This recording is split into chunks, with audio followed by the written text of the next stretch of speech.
two great gasolines, Standard Red Crown and Standard White Crown. The fuels that power this modern age. On the highways, on the farm, and their kindred aviation fuels in the air. Here is the inside story of these modern gasolines.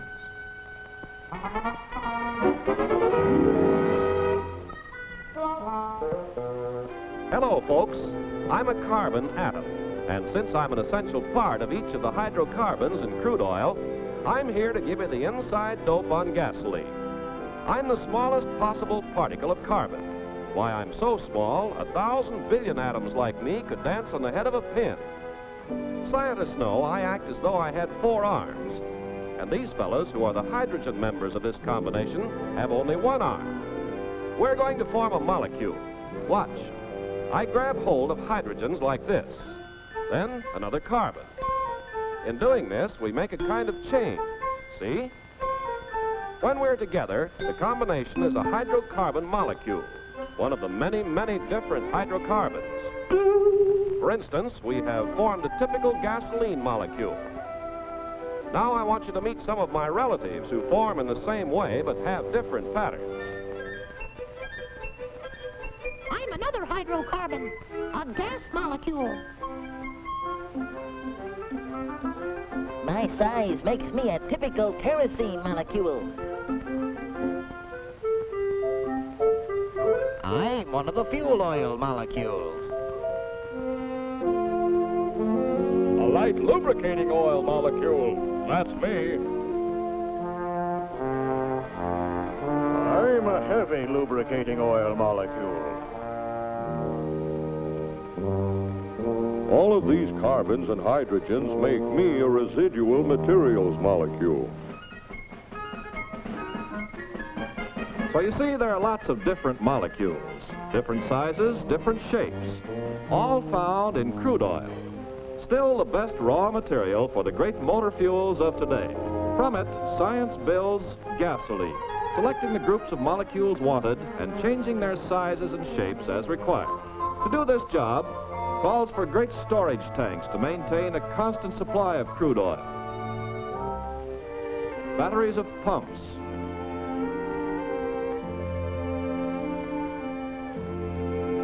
A maze of valves and pipes. Mighty facilities.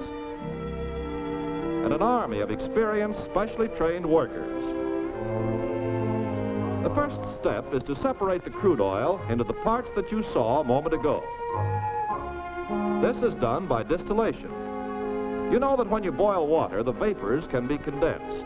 The same principle is used in distilling crude oil. Giant units with bubble towers condense vapors just as the cold tumbler did. Here in a single tower, much simplified, crude oil is separated into the different fractions needed for gasoline, kerosene, fuel oil, and other petroleum products. Here we see the crude oil being heated. Most of it is vaporized. At the bottom of the bubble tower, unvaporized large molecules of heavy lube oil and residual materials are drawn off. At the second level, the light lube oil is condensed out of the vapor and withdrawn. At the third level, the largest of the lighter remaining molecules condensed to form the fuel oil cut. At the fourth level, kerosene is condensed and drawn off. At the fifth level, the gasoline molecules become liquid, leaving the very light gas molecules to go out the top of the bubble tower.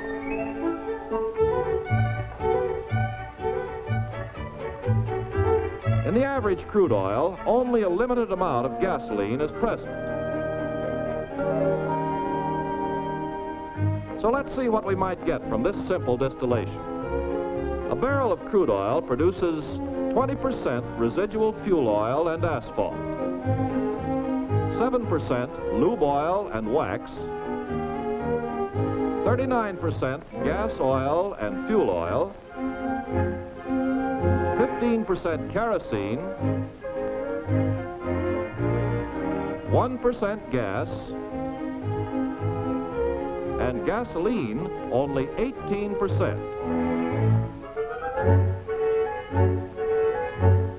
Not nearly enough for today's millions of cars. But scientists of the Standard Oil Company, Indiana, invented the cracking process, enabling refiners to make more than twice as much gasoline from each barrel of crude. Today, were it not for the demands for fuel oil and diesel fuel, almost the whole barrel could be converted into gasoline. By making more gasoline, cracking has conserved our natural resources and at the same time made gasolines of higher anti-knock quality for greater performance and economy. Here's a typical gas oil molecule to be cracked. You are already familiar with the way it's constructed. To crack it, heat is applied under precisely controlled conditions, more heat than is needed for distillation. And now, folks, you are watching science change a molecule into more useful ones.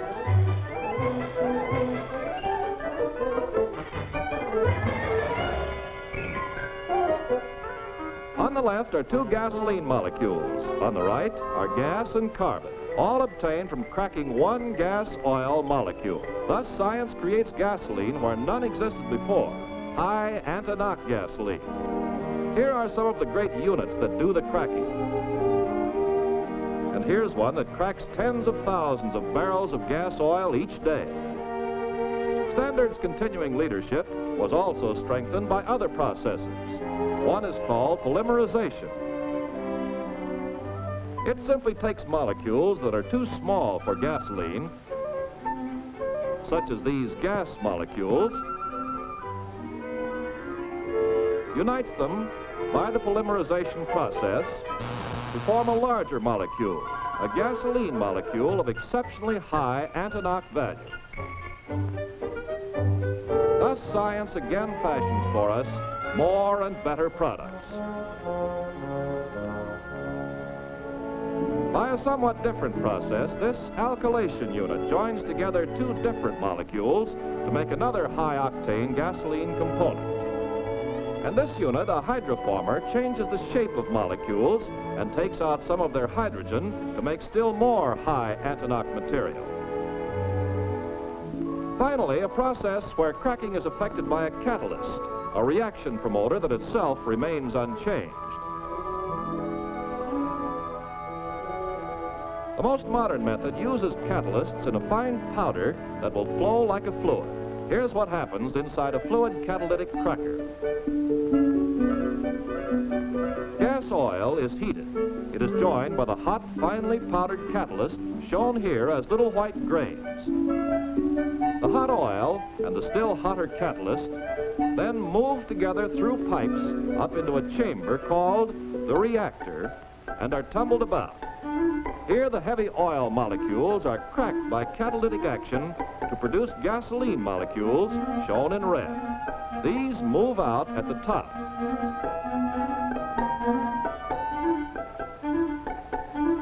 As the catalyst becomes covered with coke, it becomes less active and is drawn off at the bottom. Air blows it through a pipe to the regenerator, where the coke is burned off. This reheats the catalyst, which again joins the flow of incoming oil. Here's the entire operation, showing the complete cycle. Notice that the same catalyst is used over and over again in this, the most modern method of gasoline manufacture.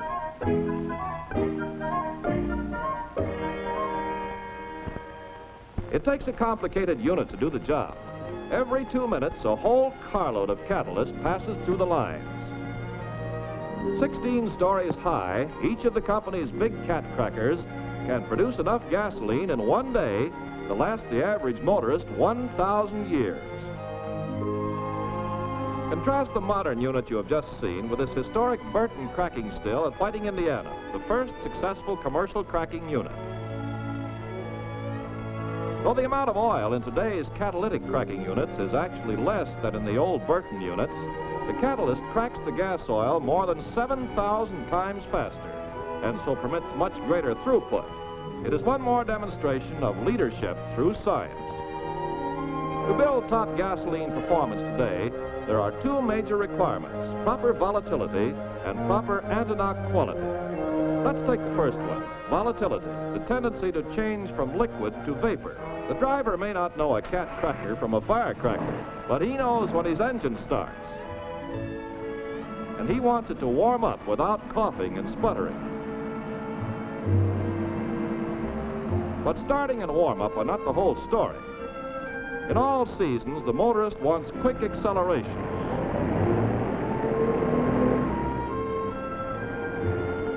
He wants economy, too. Mileage, and that calls for a scientific balance of gasoline components. You know how easy it is to ignite gas, which is made up of small molecules. Here's a mixture of liquid hydrocarbons so light and volatile that the heat of a hand will make it boil. It's inflammable and so volatile it ignites plenty fast.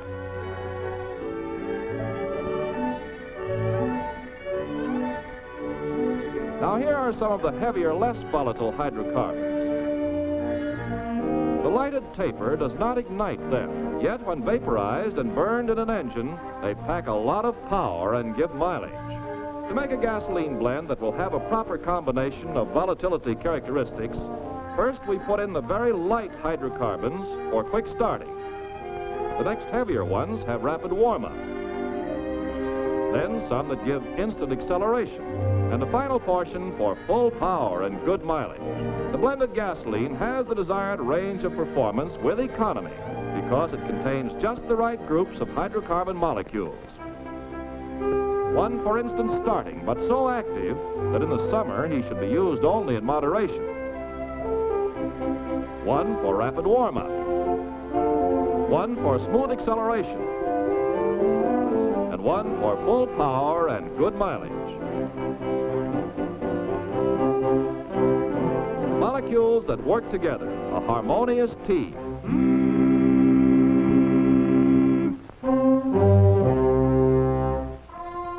In the engine laboratory, by means of a glass intake manifold, you can actually see one of the volatility differences between fuels. Slowing down the action, here's what too low volatility causes: a wet manifold and imperfect distribution. These liquid droplets decrease engine performance, waste mileage, and dilute the crankcase oil. Switching to a fuel with proper volatility, vaporization is complete and there's no waste. To assure trouble-free performance at all times, fuels are tested out on the road as well as in the laboratory, in all types of engines and under all of the different seasonal and climatic conditions of use. Under city driving, and trip conditions in hot weather and cold. Seasonal variations and the climates of different regions must be taken into account. That is why the Standard Oil Company, Indiana, adjusts volatility to suit the season and the region in which its gasolines will be used.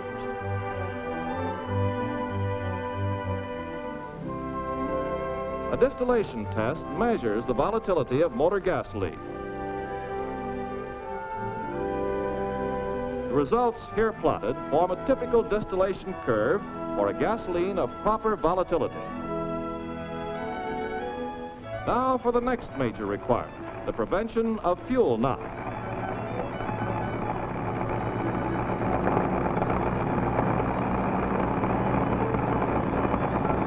The motorist wants smooth, controlled application of power.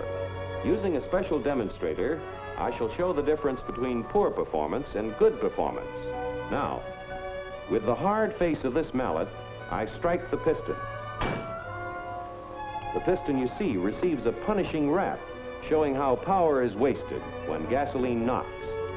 This time, I shall use the cushion face of the mallet to show what happens when gasoline does not knock. Smooth, useful power propels the piston, sends the crank spinning. The performance difference you've seen is a mighty important one that you ought to understand better. So let's look inside the engine by means of animation and see what happens when the fuel burns.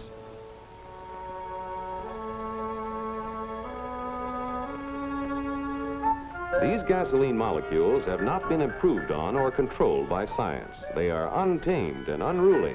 What you will see next actually takes place in about 1/500th of a second.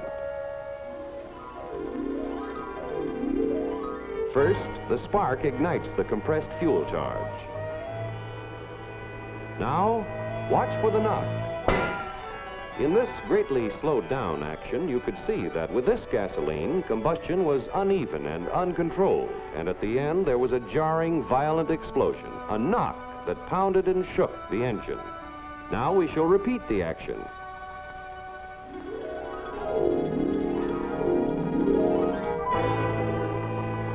Watch again for the knock.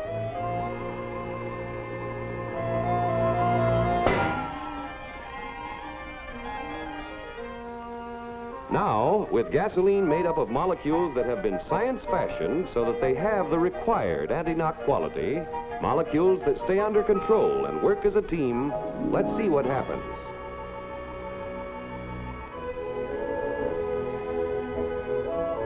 Note in this case that the combustion is more uniform and there is no knock. The big difference, as you could see, is that with gasoline of the required anti-knock quality, there is no knock. Combustion is smooth and even and completely under control. Now we shall repeat the action.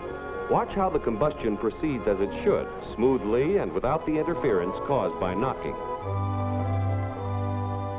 In the modern high compression engine, modern gasoline gives the greater performance required today. The car accelerates more rapidly, climbs hills faster, travels more miles per gallon. In addition to fashioning the molecules to prevent fuel knock, refineries usually add minute quantities of tetraethyl lead to help accomplish the same purpose. This model shows how just the right amount of fluid containing tetraethyl lead and dye is added to the gasoline.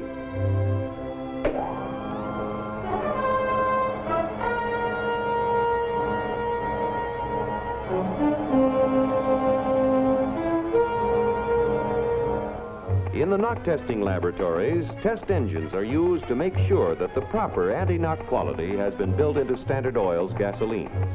The high anti-knock reference fuel is called isooctane, hence the expression octane number.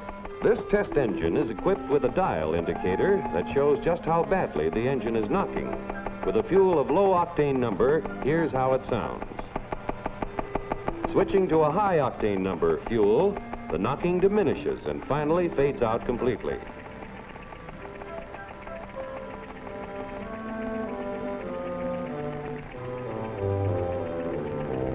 This illustrates the smooth, even performance you get from standard red crown and standard white crown. The engineer has had his say, but modern processes and skillful know-how are not enough. There must also be safeguards. You can depend on it that Standard Oil Company, Indiana, constantly checks and inspects its fuels by every needed control test. For example, the vapor pressure test that controls vapor lock tendencies. A test to make sure there is no harmful gum.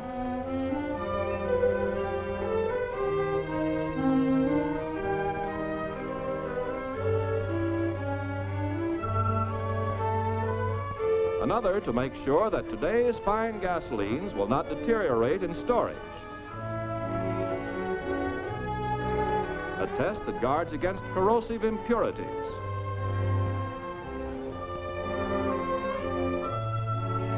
Testing, testing, testing. Another of the 1,500 and more daily control tests.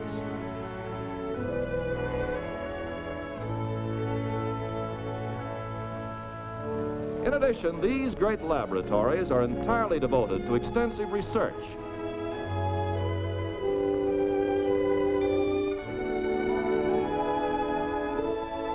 carried on by hundreds of capable scientists, working on more and still better products for the future.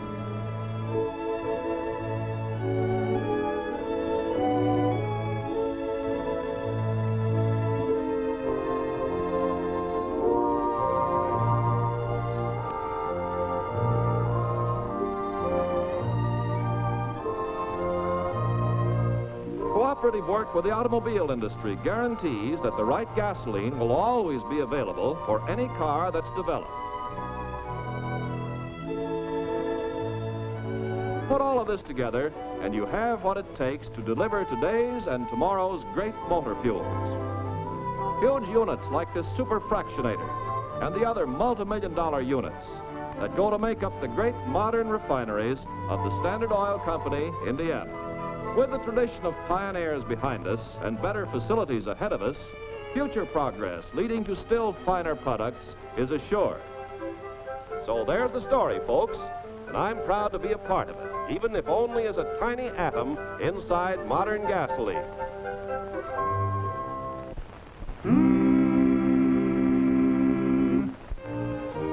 This is what's behind the gasoline you sell, whether from tank truck or on the service station driveway.